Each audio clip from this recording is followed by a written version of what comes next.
예. KBS 사장 문제점을 좀 짚겠습니다. 어제 공영방송 KBS에서는 역사의 오점으로 남을 일이 또 벌어졌어요.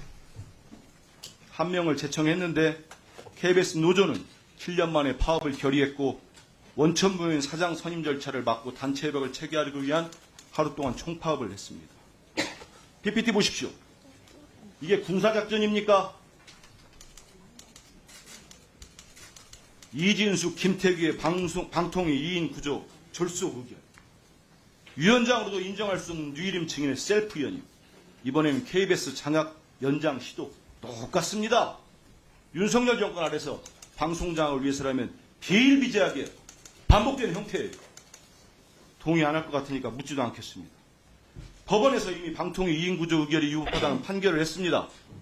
그러면 어제 이 사회를 주도한 7명의 여권 인사, 이진숙, 김태규 방통위 2인 구조에서 의결된 거예요. 이거 위법하지 않습니까? 예, 보니까 원천 무효죠. 들어보세요. 끼지 마시고. 오늘 뭐 자꾸 끼더라고요. 방통위는 지난 8월 27일 KBS 야권 인사들이 신청한 KBS 이사 임명 처분, 집행정지 가처분에 대해서 8월 29일 행정부 기피 신청을 한 적이 있습니다. 맞습니까? 예. 9월 12일 서울행정법원이 기각 판결을 했습니다. 즉시 항고에 들어갔습니다. 맞습니까? 예. 그래서 결국은 어제 불법적으로 이뤄진 KBS 사장 선임 절차도 방통위의 책임이 크다고 생각합니다. 동의합니까? 동의하지 않습니다. 시민 참여 평가제도 압니까? 알아요, 몰라요? 예, 있는 것으로 알고 있습니다. 2018년 양승동 사장 때는 약 150명, 2021년 김일철 사장 때는 약 200명의 시민 평가단이 평가단 앞에서 후보자들의 정책 발표를 했어요. 시민 평가단 평가 점수 40점, 면접 점수 60점 이렇게 했습니다. 근데 박민 사장 보궐 때, 이번에 이사회 때 전혀 실시하지 않았습니다. 그렇지요? 예, 그렇게 알고 있습니다. 왜 안 했다고 보세요? 법에 정해진 것은 아닌 것으로 알고 있습니다. 법이 정해지 않더라도 공정하게 사장 뽑으려고 한 거 아닙니까? 그전 정권에서는. 근데 이번엔 그런 거 안 하죠. 자, 그러면 이번에는 파우치 박장범으로 가보겠습니다. 저 PPT 한번 보세요. 부끄럽지 않습니까?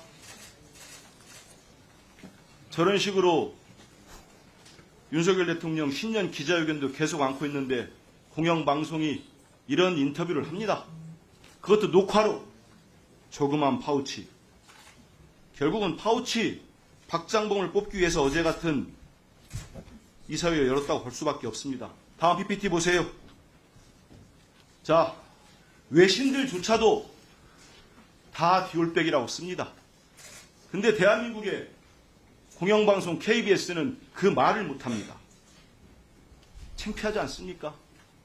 왜 이 창피함에 목숨 우리 국민이 내야 됩니까? 대통령 후보가 저를 창피하게 하는데. 어제 박장범 후보는 면접에서 이렇게 얘기합니다.